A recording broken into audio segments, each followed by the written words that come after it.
आपके लिए ये वीडियो के माध्यम से एक खुशखबरी हो सकती है, क्योंकि सहारा इंडिया में फंसे पैसे आपके जल्द वापस होंगे, क्योंकि इसका लिस्ट जो है वो तैयार हो रहा है। किन निवेशकों के पैसे फंसे हैं इसमें, उनका लिस्ट तैयार हो रहा है। तो देश के लाखों परिवारों के लिए सहारा इंडिया कभी एक भरोसे का नाम था। लोगों ने बच्चों की पढ़ाई, शादी, इलाज और बुढ़ापे की सुरक्षा के लिए अपनी मेहनत की कमाई उसमें लगाई थी। लेकिन पिछले एक दशक से यह भरोसा टूट चुका है। सहारा इंडिया की योजनाओं में निवेश किए गए पैसे अटक गए हैं और निवेशक दर दर भटकने को मजबूर हो गया है। बिहार, झारखंड, उत्तर प्रदेश, मध्य प्रदेश जैसे राज्यों के गांव-गांव में लोगों की आंखों में केवल एक ही सवाल है, क्या हमारा पैसा वापस मिलेगा? अब इसी सवाल का जवाब देने और लोगों को उम्मीद की नई किरण दिखाने के लिए केंद्र और बिहार सरकार ने गंभीर प्रयास शुरू किए हैं। यह केवल एक वित्तीय प्रक्रिया नहीं, बल्कि उन टूटे सपनों को जोड़ने की कोशिश होगी जो लाखों परिवारों ने वर्षों पहले देखे थे। हाल ही में बिहार के नवगछिया में आयोजित एक कार्यक्रम में यह दर्द फिर एक बार सामने निकल कर आया। बिहार सरकार के सहकारिता मंत्री डॉक्टर प्रेम कुमार से मिलने के लिए सैकड़ों निवेशक जो है एकत्र हुए सहारा इंडिया में, जिन्होंने भी इन्वेस्ट किया था। हाथों में सहारा इंडिया की रसीदें, बॉन्ड और आशाओं से भरी निगाहें।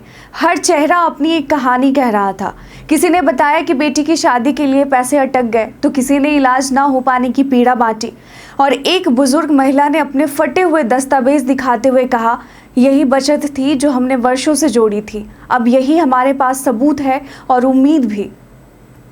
तो केंद्र और राज्य सरकार क्या कर रही है, इसके लिए आइए आपको बताते हैं। तो इस संवेदनशील मुद्दे को केंद्र सरकार ने गंभीरता से लिया है। केंद्रीय गृह मंत्री अमित शाह के नेतृत्व में सहारा इंडिया के खिलाफ बड़ा कदम उठाया गया। 18 जुलाई 2023 को उन्होंने सहारा रिफंड पोर्टल mocrefund.crcs.gov.in लॉन्च किया, जिससे पारदर्शी तरीके से निवेशकों को भुगतान किया जा सके। सुप्रीम कोर्ट के निर्देश के बाद सहारा से भी फंड में जमा 24,000 करोड़ में से 5,000 करोड़ की राशि केंद्रीय रजिस्ट्रार ऑफ कोऑपरेटिव सोसाइटी को ट्रांसफर की गई है और इसी राशि से अब निवेशकों को उनका फंसा हुआ पैसा लौटाया जा रहा है। तो अब आपको बताते हैं कि बिहार में इसकी क्या तैयारियां हो रही हैं। तो बिहार के सहकारिता मंत्री डॉक्टर प्रेम कुमार ने नवगछिया में घोषणा की कि राज्य सरकार जिलेवार निवेशक सूची तैयार करेगी। इसमें प्रत्येक निवेशक का नाम, राशि और समिति का विवरण शामिल होगा। उन्होंने कहा कि सरकार आपके दर्द को समझती है, आपकी गाढ़ी कमाई आपको जरूर वापस मिलेगी। पूरी प्रक्रिया को पारदर्शी, सरल और त्वरित बनाया जा रहा है। तो बिहार सरकार ने पहले ही सभी जिलाधिकारियों को निर्देश दिया है कि वे निवेशकों को पोर्टल पर पंजीकरण करने में सहायता करें। प्रत्येक निवेशक को अपना दावा रजिस्टर कराना होगा, जिसके लिए निम्न दस्तावेज आवश्यक हैं। जिसके लिए कुछ दस्तावेज आवश्यक हैं, जैसे आधार कार्ड, सहारा निवेश की रसीद, बॉन्ड या पासबुक, सदस्यता संख्या, बैंक खाता विवरण और पहचान पत्र। तो अब आपको बताते हैं कि किन समितियों के निवेशक इसके लिए पात्र हैं। तो ये 4 सहकारी समितियों के जमाकर्ता इस फंड प्रक्रिया में शामिल हैं। पहला, सहारा क्रेडिट कोऑपरेटिव सोसाइटी लिमिटेड। अगर आपने इसमें इन्वेस्ट किया है तो आपको मिलेगा। सहारायन यूनिवर्सल मल्टीपर्पज सोसाइटी लिमिटेड, हमारा India credit cooperative society limited और चौथा है stars multipurpose cooperative society limited. तो इन समितियों में जिन निवेशकों की निवेश परिपक्वता अवधि पूरी हो चुकी है, उन्हें प्राथमिकता दी जा रही है। सफल दावा करने पर 45 से 60 दिनों के भीतर पैसा सीधे बैंक खाते में जमा किया जा रहा है।